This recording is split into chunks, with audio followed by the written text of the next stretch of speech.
안녕하십니까. 신의균의 군사TV 디펜스 브리핑입니다.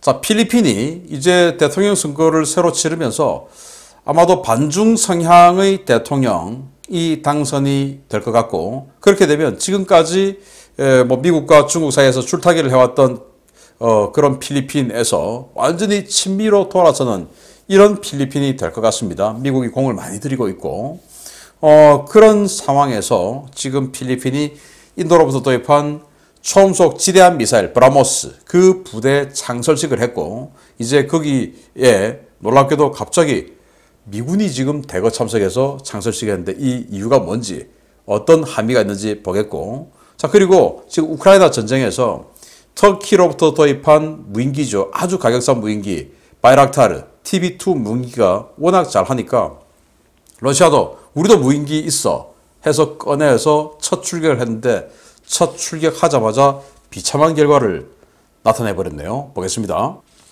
필리핀이 중국을 겨냥해 도입하는 인도제 지대함 미사일 브라모스가 정말 갖고 싶었던 모양입니다. 지난해 브라모스 대대를 창설한다고 발표하고 이름만 올려놓고 있었던 필리핀이 브라모스 미사일을 운용하는 부대를 정식 창설하고 부대 가동에 들어갔다는 소식입니다. 필리핀이 해군 예하의 지대함 미사일 대대를 창설하고 4월 3일부터 공식 부대 운영에 들어갔다고 복수의 필리핀 매체들이 현지 시각 4월 9일 보도했습니다. 필리핀 국방부는 필리핀군 주요 인사들과 미 해병대 관계자들이 참석한 가운데 SBASM, 즉 해안기반 대함미사일 대대라는 명칭으로 부대 창설식을 가지고 해당 대대가 창설일로부터 공식적인 가동에 들어간다고 밝혔습니다. 이 부대는 초대 대대장으로 미구엘 페레스 중령이 임명되었고, 예하 3개 포대의 포대장과 병력도 모두 완편되었는데요. 정작 가장 중요한 지대함 미사일은 모급 차량만 가져다 놓고 창설식을 진행했습니다. 필리핀은 지난해 190억 페소, 한화 약 4,520억 원에 브라모스 미사일 3개 포대를 도입하는 계약을 체결했는데요. 각 포대는 3연장 브라모스 미사일 발사기 4대와 통제소로 구성되며 필리핀은 발사차량 12대와 수십 발 규모의 브라모스 미사일을 내년 말까지 도입할 예정입니다.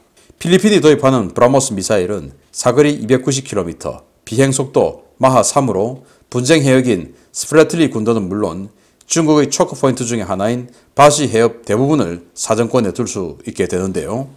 필리핀 정권이 바뀌면 앞으로 중국, 필리핀을 함부로 대하지 못하게 될 것 같습니다.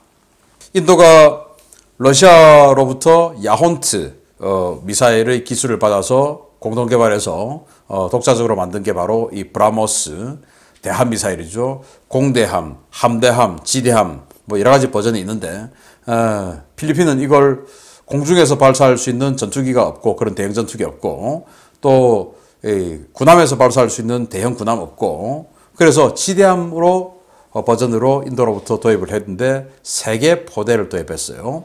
자, 보시다시피 한 개 발사 차량에는 3발의 미사일이 꽂힙니다. 그리고 한 개 포대는 이런 발사 차량이 4대가 있어요. 즉, 한 개 포대는 브라모스 미사일 12발을 쏠 수 있어요. 재장전을 하지 않는다면.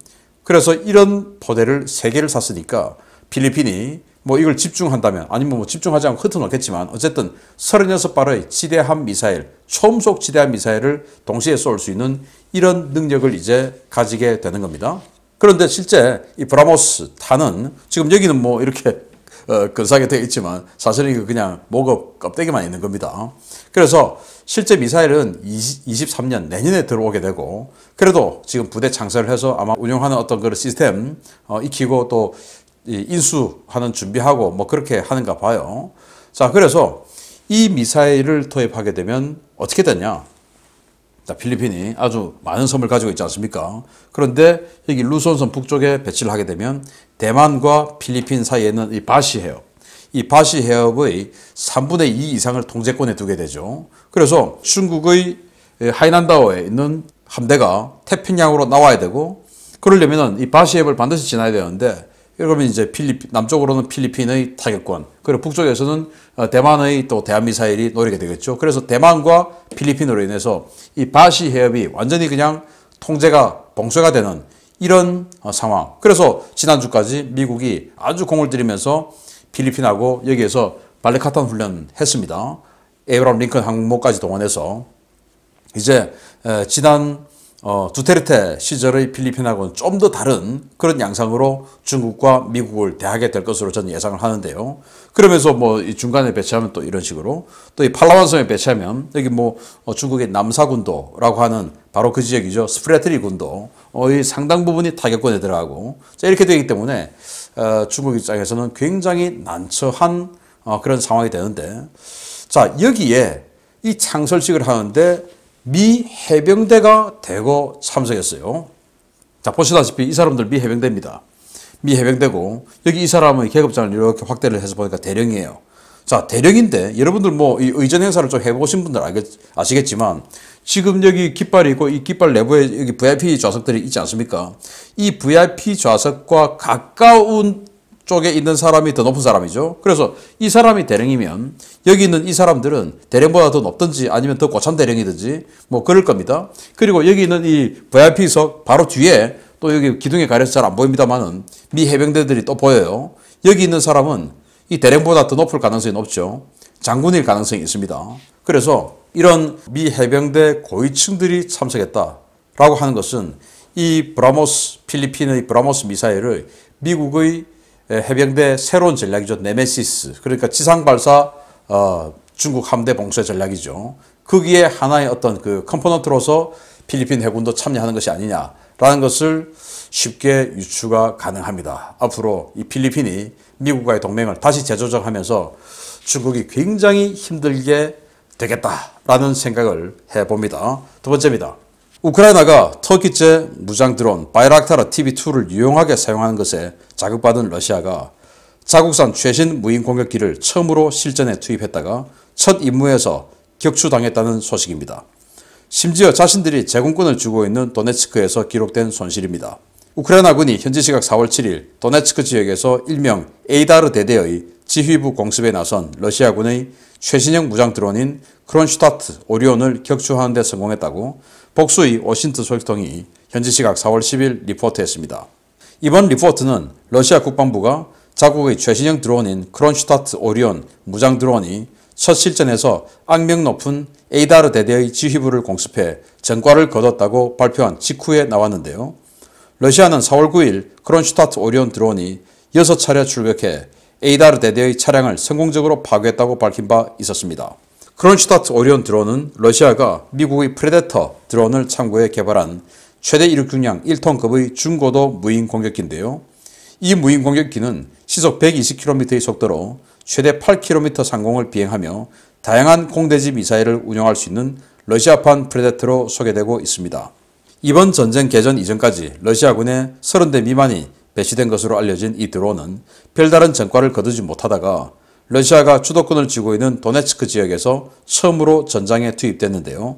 첫 번째 임무인 에이다르 대대 공습에 나섰다가 역으로 휴대용 지대공 미사일에 피격돼 격추됐습니다. 우크라이나군은 완전히 파괴된 이 드론의 잔해를 공개하며 러시아군의 최신 드론을 격추했다고 밝혔는데요. 비슷한 드론을 사용해도 전혀 다른 결과가 나오는 것을 보면 러시아군 무기체계는 아무래도 쓰는 사람이 더 문제인 것 같습니다. 자, 이 드론 한번 보십시오. 터키가 판매했던 우크라이나가 사용하는 바이락타르사의 TB2보다 훨씬 크죠. 1톤이나 무장 장착할 수 있으니까. 자, 그런데 4월 9일 에이다르 대대의 차량을 파괴하는데 성공했다라고 해서 4월 10일 날 발표를 했는데 우크라이나 측의 이 워싱턴 소식통들이 아니 근데 4월 7일 날 격추된 거 봤는데 이렇게 된 거예요. 그래서 4월 7일 첫 출전했는데 격추되고 해가지고 결국 4월 9일 첫 전과를 올렸다. 이게 이제 합리적인 결과가 나오는 겁니다. 자, 그래서 이 뭐 구입화된 겁니다. 뭐 그냥 말만 떠드는 게 아니고 사진 보여주는 거예요. 자, 그래서 여기 뭐 센서하고 이런 것들 보여주면서 그 바로 오리온 드론이죠. 그런데 여기 파편이 아주 잔잔한 파편들이 이렇게 많이 있는 것으로 봐서 스팅어 미사일에 맞은 것 같아요. 제가 봤을 때. 그래서 스팅어 미사일이 탄도 중량 1kg 밖에 안 되니까 파편도 아주 작죠. 그래서 스팅어 맞고 추락했던 것으로 보이는데 그래서 러시아는 우리가 에이다르 대대 이거 지휘부 또 차량 잡았어. 이렇게 선전을 했는데 그 선전을 하기까지는 이미 4월 7일 날 이렇게 첫 출전해서 격추당하고 뭐 4월 7일, 8일 계속 나갔겠죠. 그리고 9일에 차량 몇 대 격파를 성공한 것을 앞에 거 쏙 빼고 우리가 이렇게 당했어는 쏙 빼고 우리가 차량을 몇 대 잡았어. 이것만 선전했는데 오신트 소식통들이 니들 앞에 며칠간 이렇게 당하던데 그건 뭐야? 이렇게 밝혀버리니까 러시아가 참 머쓱하게 됐네요.